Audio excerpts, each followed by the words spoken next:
কেমন থালা বাসন ধন সম্পদ সবকিছু যখন নিয়ে চলে যেতে চায়, ঠিক সেই সময় গৃহস্থ যদি জেগে বলে, হে চোর, তুমি আমার সব কিছু নিয়ে চলে যাচ্ছ, আমি তো কাঙাল হয়ে যাব, আমাকে তো দিনে দুমুঠো খেতে হয় গো, একটা থালা, একটা গ্লাস, একটা বাটি, একটা ঘটি আমাকে রেখে যাও, যাতে আমি দুমুঠো শান্তিতে খেতে পারি। এই প্রাকৃত জগতের চোর কোনো কথা শোনে না, সবে নিয়ে চলে যায় গো। কিন্তু আমার গোবিন্দ চোর, সে ঘুমানো ঘরে যায় না, জাগা ঘরে যায়।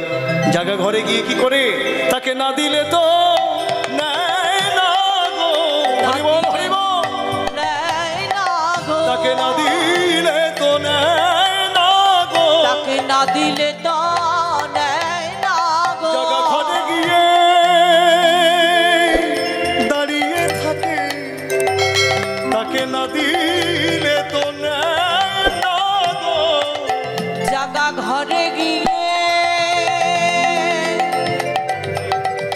দাঁড়িয়ে থাকে, তাকে না দিলে তো নেয় না গো। জাগা ঘরে গিয়ে দাঁড়িয়ে থাকে, আমি আমার আমি না দিলে তো নেয় না গো। আমি আমার আমি না দিলে তো নেয় না গো। না দিলে তো নেয় না গো। বিশাখা বলছে, শুভ, তোর সখা কি চুরি করেছে? বৃন্দাবনের প্রসিদ্ধ নবনীত চোর ব্রজগোপীর বসন চুরি করেছে, নাম হয়েছে বসন চোরা। রাধারানীর হৃদয়কে চুরি করেছে। শুধু তাই নয়, জানি তাই গৌর হরি বল। দেখুন বাবা, কেউ যদি ভজন আসনে বসে হা কৃষ্ণ গোবিন্দ বলে নয়নের জল সার করে বলে, হে গোবিন্দ, তুমি বিনা এই জগতে আমার কেউ নয়, ভগবান কি করে তার শত জন্মার্জিত পাপ রাশি সব ধুয়ে মুছে পরিষ্কার করে দেয়, সব কিছু চুরি করে নেয়। এমন আমার গোবিন্দের স্বভাব। তাই বিশাখা বলছে, মনের কথা বলো, যদি এই বৃন্দাবনে কোনো ধনীর ঘরে তুমি চুরি করতে চাও, তাহলে অকপটে আমার কাছে প্রকাশ করতে পারো। যদি বলো কেন? দেখো, কেউ যদি মনে ভাবে আমি একা চুরি করব, তার দ্বারাই চোরাকার্য সাফল্যমণ্ডিত হতে পারে না। কেন? যে ধনীর ঘরে চুরি করবে, তার আশেপাশের কোনো মানুষকে আগে হাত করতে হবে। ধনভাণ্ডারের পথ নিরূপণ করলে তারপরে সেই ঘরে প্রবেশ করে চুরি করা যায়। তা তুমি যদি কোনো ধনীর ঘরে চুরি করতে চাও, তাহলে অকপটে আমার কাছে প্রকাশ করতে পারো। যদি বলো তোমার কাছে প্রকাশ করে কি হবে? আমি বলবো তোমার উপকার হবে। কি উপকার হবে জানো? আমি দেখাইয়ে দেব গো, দেখাইয়ে দেব গো, দেখাইয়ে দেব গো, আমি দেখাইয়ে দেব গো, পরিপূর্ণ রত্ন ভাণ্ডার দেখাইয়ে দেব। একটি পরিপূর্ণ রত্ন তুমি ভাণ্ডার যত ইচ্ছা লুটে নিও, দেখাইয়ে দেব গো, যত ইচ্ছা লুটে নিও। দেখাইয়ে দেব গো, দেখাইয়ে দেব গো।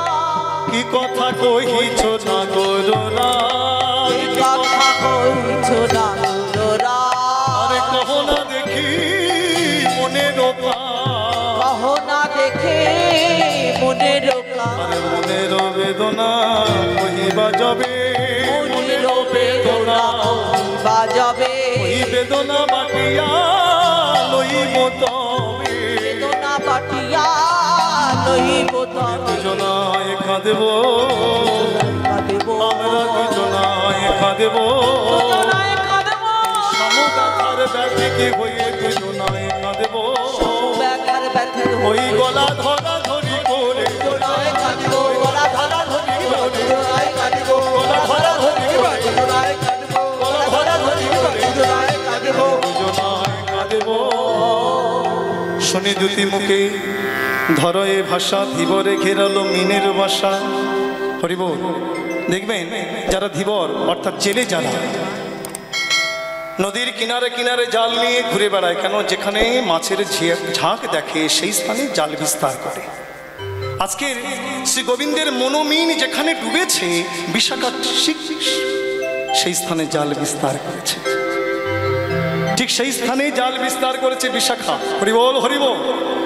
শুনি দুটি মুখে ধরয়ে পানি, এ যদু নন্দন কহয়ে। হরিবল।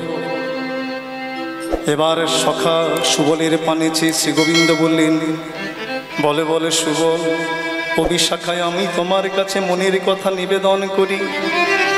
একবার বলো না, একদিন আমি স্নানকালে আগে রূপের রামাকে দর্শন করেছিলাম।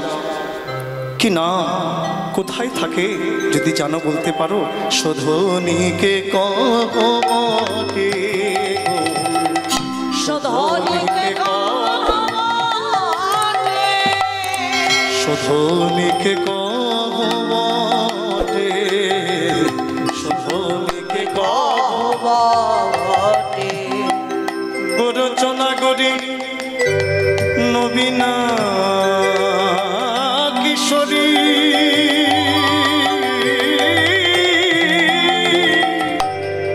গোরচনা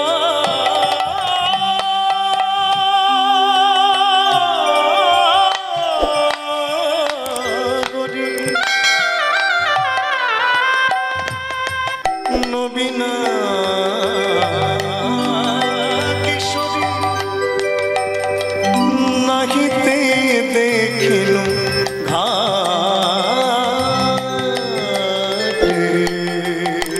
বলো না, শোধনীকে কবটে, শোধনীকে কবটে। প্রকাশ করি কি হবে জানো?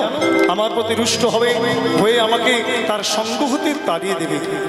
সখী সঙ্গ হতে আমাকে ত্যাগে করতে হবে। জয় শ্রী রাধে। অতএব আমি পারবো না। তবে শোনো, এতে একই অনুভবে আছো এই উপায়, বিধি যদি তোহে কিছু করো হে সহায়। এই মাধবী কুঞ্জ কুসুম অনুপম, তাহা তহু যাই শামে করো বিশ্রাম। হামে তবে যাইয়ে রাই কুঢা, গোবিন্দ দাস কহে সখী তোহে পরনা। হরি বল, হরি বল। এই মাধবী কুঞ্জে তুমি বসে থাকো, তুমি বিশ্রাম নাও। তুমি ক্লান্ত পরিশ্রান্ত হয়েছ, আমাদের আধার লাগি ভেবে ভেবে। হে শ্যামসুন্দর, এই মাধবী কুঞ্জে তুমি বিশ্রাম নাও। আমি রাধারানীর কাছে যাই, দেখি তোমার জন্য কিছু উপায় করতে পারি কিনা। হরি বল। এই মাধবী কুঞ্জে রেখে এবার রাধারানীর কাছে চলেছে বিশাখা সখী। তখন কুঞ্জে রাখি আশা, তখন কুঞ্জে রাখি আশা, তখন কুঞ্জে রাখি আশা, তখন কুঞ্জে রাখি আশা। ওই কানুর হইতে, কানুর হইতে বিদায় লইয়া, হইতে বিদায় লইয়া চই আজ চলিলা রায়ের চলিলা রায়ের ধাম। জয় শ্রী রাধে রাধে। জনিতাই গৌর হরিব। রেডি হতে বলছে না? হরিব পাঁচটা হয়ে গেছে, হয়ে গেছে। ওই কানুর নিকট বিদয় হইয়া চলিলা রায় কোথাম, চলিলা রায় কোথাম। গিয়া হাসিয়া হাসিয়া কয়, গিয়া হাসিয়া হাসিয়া কয়, রাধে তোমারে দেখিলে, রাধে তোমারে দেখিলে আমারও পেটেতে, তোমারে দেখিলে আমারও পেটে রসের কথাটি নাহি করা, কথাটি নাহি করা। যেন পেটে ফেটে বাহিরে আসে, পেটে ফেটে বাহিরে আসে, পেটে ফেটে বাহিরে আসে। পেটে ফেটে বাহিরে ওই আসে। মুখে বলতে তোর সহে না, পেটে পেটে বাহিরে আসে।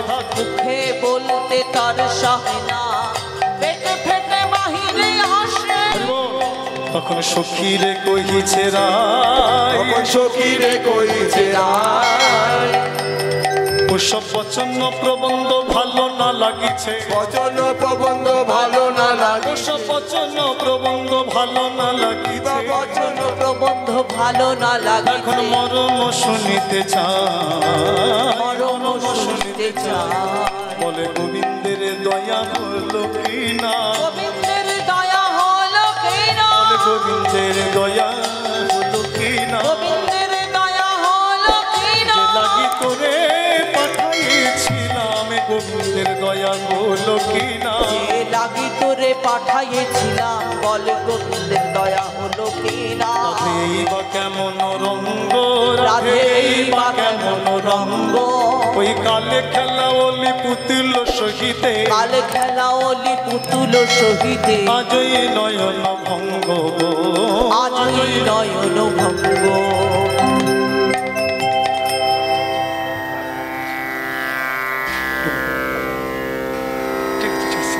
জয় শ্রী রাধে রাধে নিতাই গৌর হরিব আজই কেমন রঙ্গ রাধে আজই কেমন রঙ্গ কাল খেলা ওলি পুতুল সহিতে কাল খেলা ওলি পুতুল সহিতে আজই নয়ন ভঙ্গ আজই নয়ন ভঙ্গ রাধে এই বা কেমন চিন্নি রাধে এই বা কেমন চিন্নি ওই বয়সে কাঁচা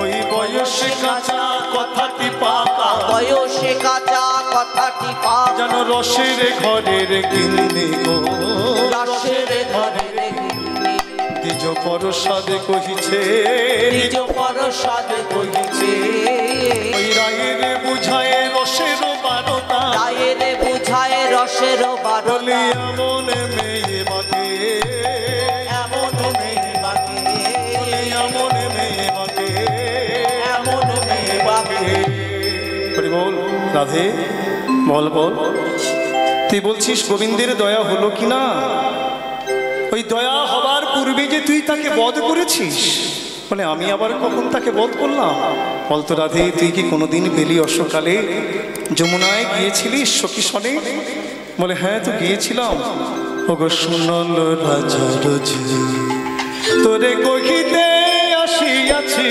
আহারে শুনল রাজার ঝি তোরে কহিতে আসিয়াছি কালো ঘেন ধন পরাণে বধিলি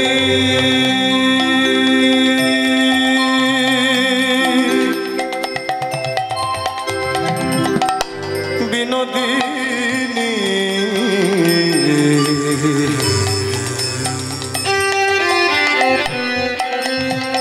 কালো ঘেন ধন পরাণে বধিলি এ কাজ করিলি কি শুনল রাজার ঝি তোরে কহিতে আসিয়াছি আহারে শুনল রাজার ঝি তোরে কহিতে আসিয়াছি এই অবসান কালে তুই গিয়েছিলিস নাকি জলে বেলি অবসান কালে তুই গিয়েছিলিস নাকি জলে তাহারও দেখিয়া মুচকি হাসিয়া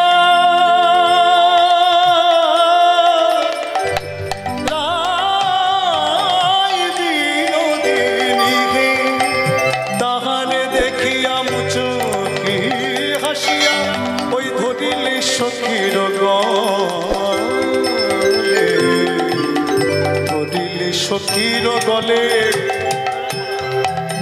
রাধে রাধে এই রাধে তুই এই শ্যাম সুন্দরকে দর্শন করে মুস্কি হেসে সখীর কণ্ঠ জড়ায় ধরেছিলিস বলে হ্যাঁ বলে এটাই তো নাগর বধের কারণ রে হ্যাঁ দেখে নাগর কি আর থাকিতে পারে দেখে নাগর কি আর থাকিতে পারে নাগর কি আর থাকিতে দেখে পারে নাগর কি আর থাকিতে পারে নায়িকা যদি ভঙ্গি করে দেখে নাগর কি আর থাকিতে পারে ওই নায়িকা যদি ভঙ্গি করে নাগর কি আর থাকিতে পারে ওই নায়িকা যদি ভঙ্গি ভঙ্গি করে করে দেখে নাগর কি আর থাকিতে পারে খায়া বয়ানো চাঁদে তারে ফেলিলি বিষম ফাঁদে তুরিতে আমলি লক্ষিতে নারিল ওই ওই বলে কাঁদে ওই ওই বলে কাঁদে পথে বড় দাসে তোরে বর দিল দেবা দেবী রাধে গোপদে বরণ আসবে বর দিল দেয় মা দেবী থরি দর্শনে থরি দর্শনে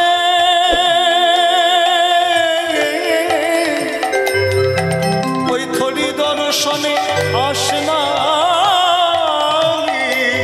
টল ভনে বিদ্যাপতি কবি ভনে বিদ্যাপতি কবি রাধে তোর এই বদন চাঁদ তাকে দর্শন করিয়ে তুই তড়িৎ গতির ন্যায় অর্থাৎ বিদ্যুতের গতির ন্যায় চলে এসেছিস। থরি অর্থাৎ কিছু সময় তোর ওই বদন চাঁদ দর্শন করে স্থির থাকতে পারছে না, ওই ওই বলে কাঁদছে। এ কি করেছিস? আজকের সেই রসশেখর শ্রী গোবিন্দ আমার কাছে জানতে চাইল, জব তুহু যমুনা করত শ্রীনা তব তুহে দেখল নাগর কান মোহে কুচল চতুরা মুরারি মই কহল বিশ্বভানু সুকুমারী। হে রাধে, আমার কাছে জানতে চাইল বিশাখা, এহেন রূপের রামাকে যমুনার জলে নাইতে দেখেছি, বলতে পারো এহেন রূপের রামাকে? আমি তো আর গোবিন্দের কাছে মিথ্যা কথা বলতে পারি না। আমি বললাম, সে যে বিশ্বভানু রাজার নন্দিনী নাম বিনোদিনী রাধা। এই রাধা নাম শ্রবণ করার পরে কি হলো জানিস? নয়নের ধারায় বদন ভাসাতে ভাসাতে ধুলায় লুটিয়ে অচৈতন্য হল। করুণাময়ী রাধারানী বৃন্দাবন বিলাসিনী বিশাখার মুখে এই কথা শ্রবণ করলে, যে গোবিন্দ দর্শনের জন্য মন প্রাণ উৎকণ্ঠিত ছিল, আজকে রাধারানী স্থির হলে গোবিন্দ দর্শনের পথে নারীর যে শতসিদ্ধ লজ্জা উদ্দাম গতির পথে বাধা সৃষ্টি হয়ে দাঁড়ালে। বললেন, কি বললেন? বিশাখা আমার নাম শ্রবণ মাত্রে অচৈতন্য হয়ে পড়ে গেছে। না সখী, আমি তো আলাভোলা গোয়ালিনী, আমি কেমন করে তার কাছে যাব? হরিব, আরে পরিহর রে সখী, পরিহর রে সখী, তোহে পরা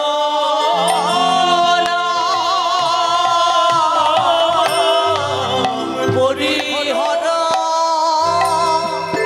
রে সখী তোহে পর हमें नहीं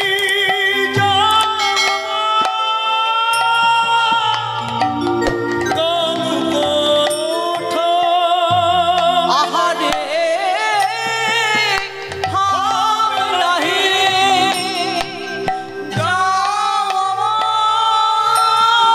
কানু ঠাম রে বচন চাতুরি हमें नहीं জানো রে। আরে কই চলে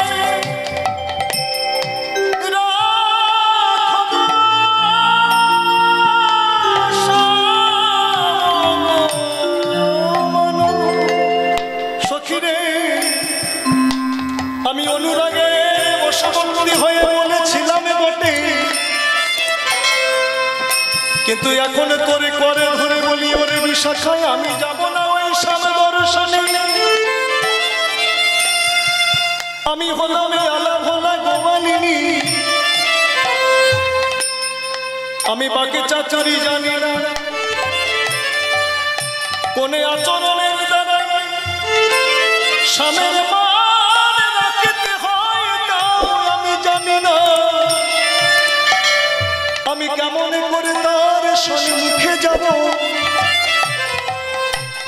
তোমরা সখীগণে মিলে আমার বেশ বিন্যাস করে দাও। আমি নারী জাতি হয়ে আমার নিজের মাথার কেশ আমি আচরণ করতে পারি না। তোমরা তাই আমি যাব না ওই স্বামীর কাছে।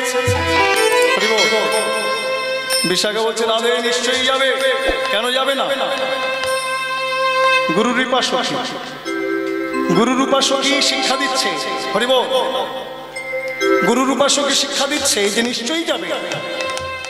হে রাধে শোনো, আমরা যেমনটি বলি এই কথাগুলি তুমি হৃদয়ঙ্গমে করো, তাহলে তোমার জীবনের কাজে লাগবে।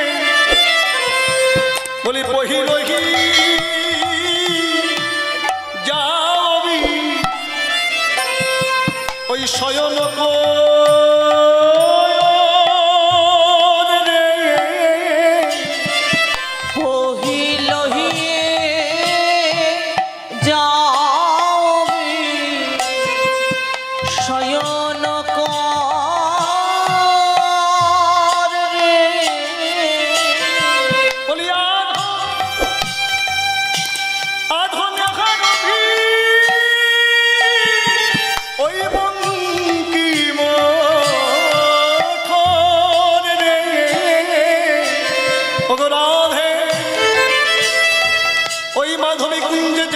শয্যা পরে স্বামী অবস্থান করছে, ওই মাধবী কুঞ্জে তুমি প্রবেশ করে শয্যার একে পাশে দাঁড়াবে। তবে হ্যাঁ, তোমার এই পূর্ণ নয়ন দিয়ে যেন স্বামী রূপ দর্শন করো না। বলে সখী, তাহলে আমি স্বামী রূপ কেমন ভাবে দর্শন করব? বলে তোমার ওই নয়নের অর্ধভাগ দিয়ে স্বামী রূপ দর্শন করবে। বলে তা কি করে সম্ভব? আমার নয়ন থাকতে আমি নয়নের অর্ধভাগ দিয়ে দর্শন করব? না না, এইভাবে হয় না। আর আমি নয়নের অর্ধভাগ দিয়ে কেন বা দর্শন করব? বলে তোমার মঙ্গল হবে। বল মঙ্গলটা কেন? কেমন মঙ্গল? কেমন জানো? দেখো রাধে, তোমার তো ঘরে ফিরতে হবে। বলে তা তো ফিরতে হবে, তোমার বাদির ঘরে বাস, বাদির ঘরে তোমাকে ফিরতে হবে। ওই স্বামী রূপে যে একবার পূর্ণ নয়ন দিয়ে দেয়, সে তো ঘরের কথা ভুলে যায় রে। ঘরের কথা ভুলে যায় রে, সে তো ঘরের কথা ভুলে যায় রে। ঘরের কথা ভুলে যায় রে। গোবিন্দ রূপে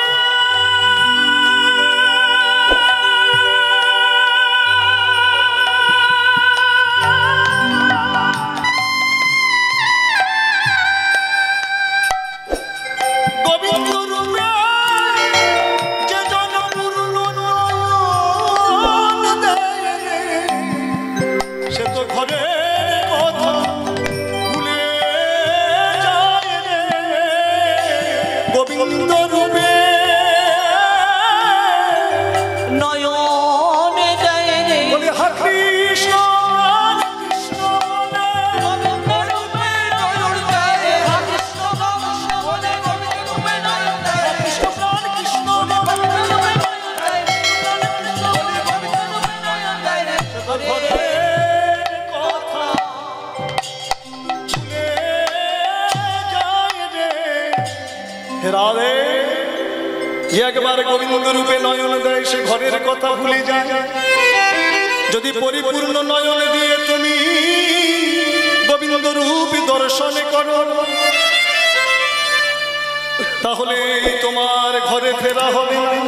আর শোনো, নয়নের অর্ধভাগ দিয়ে দর্শন করো, তাতে তোমার সুবিধা হয়। বলে সখী, আমি তো টেরা হয়ে যাব। বলে টেরাই তোমার মঙ্গল। কেন? যেদিন তুমি স্বামীর বামে দাঁড়াবে, সেদিন ওই টেরা নয়ন দিয়ে শ্যামরূপ দর্শনের সুবিধা হবে। হরিব। আরো বলি শোনো, তোমাকে শ্যাম সুন্দর দর্শন করে জবধরি নাগর লব পাশে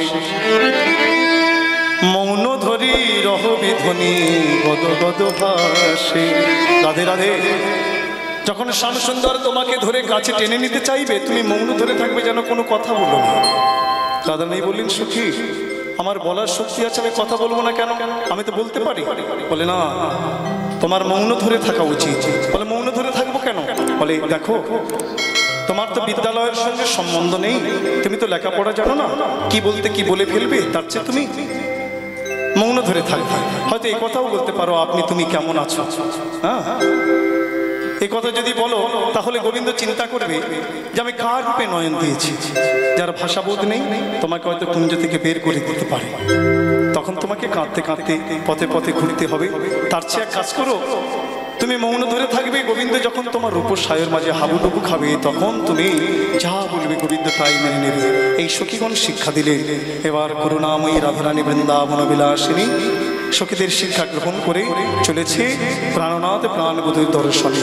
চলিলা বিশ্বভানু সুতা চলিলা সুতা বৃষভানুসুতা গানে ব্রজভূপতি নন্দন ভাবি মনে, ব্রজভূপতি নন্দন ভাবি মনে চলিলা চলিলা চলিলা চলিলা চলিলা চলিলা চলিলা চলিলা হরি ভাবিনি ধ্বনি আমার চলিলা চলিলা ভাবিনি ধ্বনি হরি হরি দর্শনের লাগে, চলিলা চলিলা হরি দর্শনের লাগে, চলিলা চলিলা চলিলা চলিলা হরি বল হরি বল।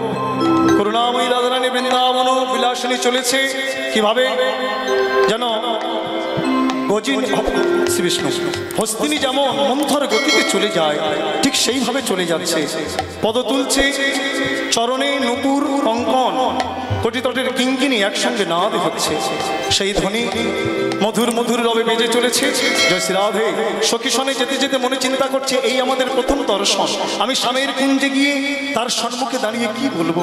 এইসব চিন্তা করতে করতে স্বামীর কুঞ্জে আগমন করলে দেখছে এক পাশে শ্যামসুন্দর বসেই আছে। এবার ধরি সখী আচর ভয়ে উপচঙ্ক, বৈঠি না বৈঠে হরি পরি জঙ্গ। শ্যামসুন্দর যে পালঙ্কে বসে আছে, সখীগণ করুণাময়ী রাধারানীকে ধরাধরি করে সেই পালঙ্কের এক কোণে বসিয়ে বললেন, রাধে তুমি এখানে বসো, আমরা কুঞ্জের বাহিরে যাই। রাধারানীকে রেখে সখীগণ কুঞ্জের বাহিরে যাচ্ছে। করুণাময়ী রাধারানী ভিদা হয়ে সখীদের আঁচল ধরে ধীরে ধীরে কুঞ্জ থেকে বেরিয়ে আসছে। সখীগণ বললেন, রাধে যার লাগে দিবানিশি কাঁদো, সেই শ্যামসুন্দর সেই প্রাণবোধ এই কুঞ্জে অবস্থান করছে, আর তুমি কুঞ্জ থেকে বেরিয়ে আসছো। না না, চলো চলো। জোরপূর্বক আবার বসিয়ে রেখে আসছে। সখীগণ বেরিয়ে যাচ্ছে, সখীদের আঁচল ধরে করুণাময়ী রাধারানী চলে যাচ্ছে। এবার শ্যামসুন্দর থাকতে পারল না, মনে ভাবলেন, আমার সাধনার মূর্তি, আমার আরাধনার মূর্তি আমার নয়নের সম্মুখে এসেছে, আমি সেই পাওয়া সম্পদকে হারাতে বসেছি। এত বলে শ্যামসুন্দর দুটি বাহু প্রসারিত করে রাধারানীর সম্মুখে বসে বলছে, ওগো রাধে তুমি যেও না, আমার এই হৃদয় আসনে বসাবার লাগি আমি ইন্দ্রনীল কপাটের ন্যায় হৃদয় সজ্জা সাজাইয়ে রেখেছি। তুমি এই হৃদয়ে মাঝে বসবে, আমি বাহু দোলনায় তোমায় দুলাইব। এত বলি নয়নের জলে ভাসে। এতক্ষণে সখীগণ ফিরে এসে বললেন, ও শ্যামসুন্দর, তোমার বাহু দোলনায় রাধারানীকে তুমি দুলাতে চাইছো, তবে আমরা সখীগণ তোমার ওই বাহু দোলনায় আমাদের সখীকে দুলাবো। এত বলি করুণাময়ী রাধারানীকে স্বামীর বাহুতে দিলেন, বাহু দোলনায় শ্যামসুন্দর দুলালেন।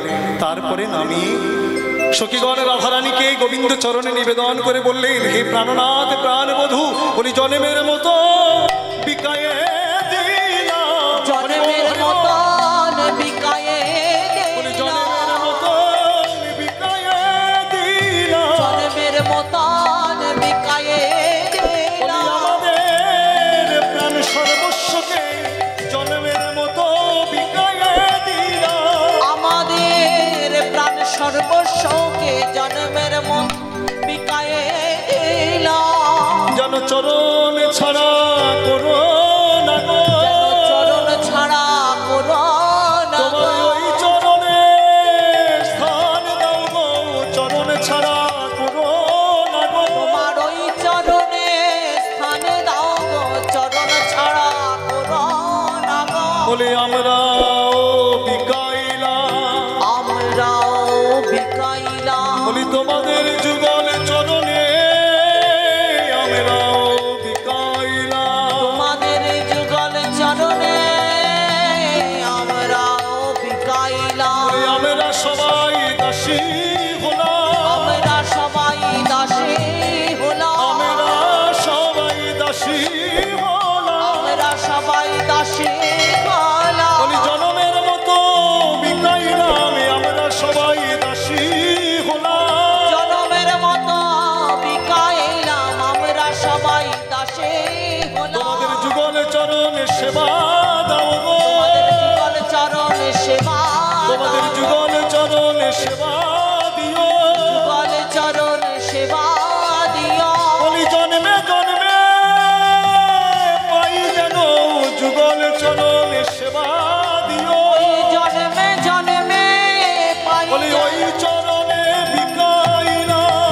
হরিবল হরিবল। জয় শ্রী রাধে করুণাময়ী রাধারানী প্রাণনাথ।